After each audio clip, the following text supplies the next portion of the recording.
Team Jade's Delta Force Hawk Ops revival was always planned to be an ambitious attempt at the modern military shooter in 3 distinct flavors: large tactical team versus team multiplayer, escape from Tarkov-inspired extraction shooter, and a focused, high-energy single-player campaign.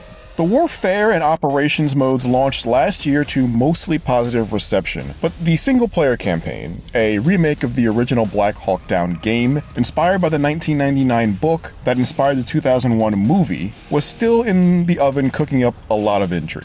I finally got some hands-on time with a small selection of its missions ahead of its launch, and while I can confidently say that it does genuinely capture the spirit of an old-school, turn-of-the-century shooter campaign, there are still enough unanswered questions that being guardedly optimistic is the only answer I could come up with after my time with it. Computer to all units, increase speed, we're behind schedule.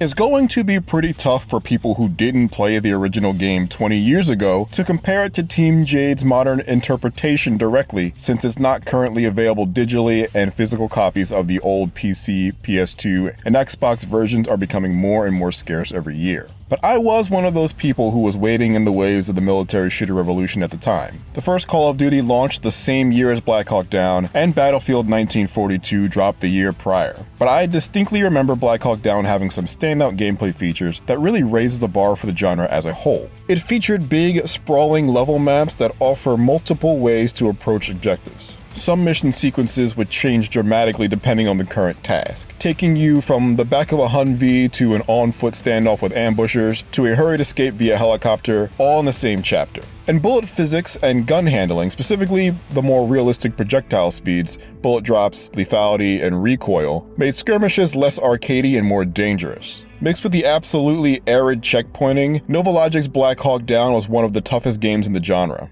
Jumpers, proceed to the landing zone. Roger that. Roger. Team Jade's Black Hawk Down certainly comes from a place of reverence for the old game. Obvious in its way that it tries to capture the old school style shooting, but also the effusive praise the game director Shadow and designer Novak laid on the other old work. When we played the original in cafes so many years ago, it was mind-blowing, said Joe Meng, PR manager of Team Jade, translating on Shadow's behalf.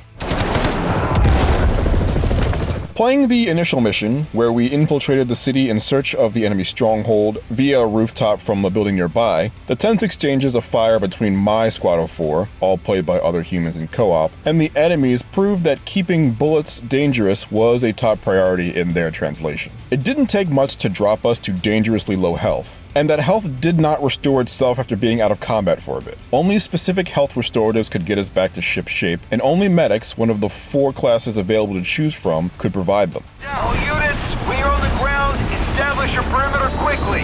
We've only got 30 minutes. Once we got out to the street, progress became slightly less linear. This isn't an open world map, and there was a clear target we had to infiltrate, but the path there felt open-ended. My squad, split into pairs, tiptoed down both sides of the street, following some NPC teammates and clearing buildings that we passed on our way to the objective. In this case, a hotel under the control of rebels who were holding hostages somewhere in the building. We entered the building through the front, where the heaviest fire was being exchanged from the lobby plaza to our entrenched spot in the entrance. We could have found a side door and attempted to flank the lobby shooters as well, as I found out later. And though you don't have Hitman levels of freedom, it is refreshing to know that if this Black Hawk Down has difficult choke points, the answer may lie in just finding a safer road. Shadow mentioned that the feeling of relief and reward of overcoming stacked odds was a driving sensation in the design, and this was a great example of it.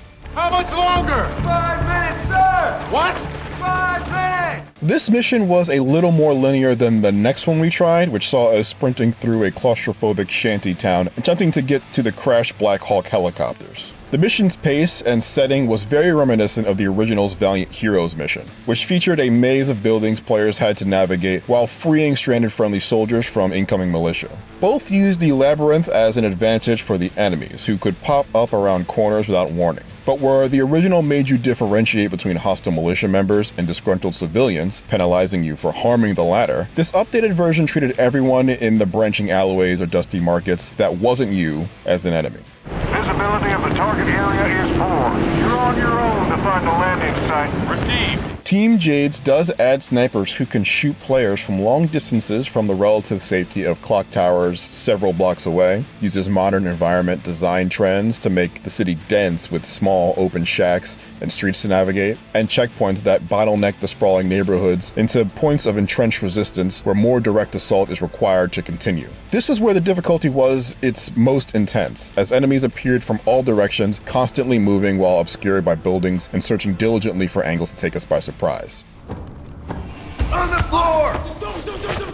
I did miss the detail of having to show some semblance of triggered discipline under these conditions though. It was certainly engaging and fun, but even in the face of obvious danger, it felt like a step backwards from the kind of provocative design of the original. And in our limited test, we only tried out 2 of the 7 total missions in the campaign, but neither gave the sense of dynamic scenario switching like the original's River Raid, which starts as an on-foot trek across the desert, turns into a frantic car chase through a minefield, then transforms into a Metal Gear Solid 3-esque tiptoe through a Somalian river full of crocodiles, and then finally finishes with a multi-stage raid on a village. Of course this, or something equally as energetic, could be in the full 3 to 4 hour campaign, and I won't discount this remake's dedication to the original's boldness of mission design before deploying myself when it launches on February 21st.